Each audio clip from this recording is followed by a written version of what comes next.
मसीह खुदावंद में आज सुबह आप सब पर सलामती हो। मैं पास्टर सुहेल जॉन एक बार फिर मॉर्निंग डिवोशन के साथ आप सबकी खिदमत में हाजिर हूँ। हम सीख रहे हैं ख़ानदानों की असीरी और सरबराह की जिम्मेदारी।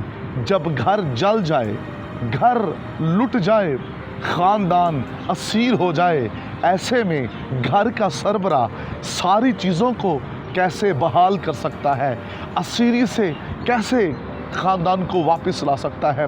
आज सुबह हम दाऊद की ज़िंदगी से सीखेंगे, क्योंकि यहाँ दाऊद का घराना असीर हो चुका है, इस्राएल के घराने असीर हो चुके हैं। और ऐसे में एक घर का जो सरबराह है, उसने कैसे अपने ख़ानदान को, अपने लुटे हुए माल को वापस लाए और फिर से जले हुए घर को तमीर कैसे उन्होंने कर लिया, हम सीखेंगे आज सुबह। खुदा के लोगों, हमारा फर्स्ट पॉइंट है, लिखा है जब उन्होंने ये सब कुछ देखा तो वो ज़ोर ज़ोर से रोने लगे।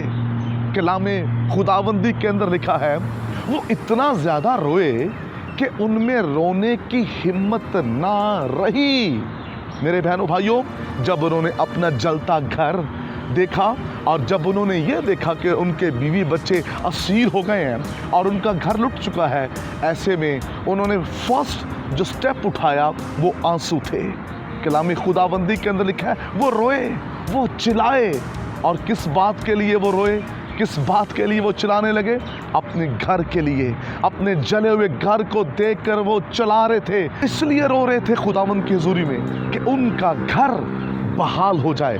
लिखा है कलाम मुकद्दस के अंदर, जो आंसुओं के साथ बोता है वो खुशी के साथ काटेगा। आंसुओं के साथ बोने वाला अपने घर को बहाल कर सकता है। लड़ाइयाँ, झगड़े, नफ़रतें और दीगर ख़ानदान बैठकर जब मीटिंग्स करते हैं, इसमें बहाली नहीं है। बहाली ख़ानदानों की आंसुओं में है। यहाँ पर जो इस्राएली मर्द थे और दाऊद, लिखा है वो सब रोए, वो चिल्लाए। जब आप रोएंगे, आप आंसू बहाएंगे अपने खुदा के हजूर में, आप जब मज़बा पर जाएंगे, आंसू बहाएंगे, तो आपके आंसू आपकी बेटी, आपके बेटे, आपकी वाइफ को बहाल कर देगी। और जो कुछ भी आपका नुकसान हुआ है, जो कुछ लुट चुका है, जो कुछ आप खो चुके हैं, वो आपका घर हो, बिजनेस हो, आपका माल हो, वो सब कुछ वापस आ जाएगा। आपके आंसू चीज़ों को बहाल कर सकते हैं। आपका जला हुआ घर फिर से तमीर हो सकता है अगर आप आंसू बहाने वाले हैं। होता क्या है, हम आंसू नहीं बहाते, हम शिकायतें करते हैं, हम इल्ज़ाम लगाते हैं। शिकायतों से, इल्ज़ाम से घर बहाल नहीं होते। घर बहाल होते हैं आंसुओं के साथ। खुदा के लोगों, अगर हम आंसू बहाने वाले हैं तो बड़ी बहाली आएगी। आंसू हमें बहाल करते हैं, आंसू हमें बड़ी मुश्किल से निकाल लेते हैं। यहाँ आंसुओं का बीज बोया जा रहा है। यहाँ इस्राएली मर्द रो रहे हैं, चिल्ला रहे हैं, और उनका रोना इस कदर था कि उनके लिए खुदा का आसमान खुल गया।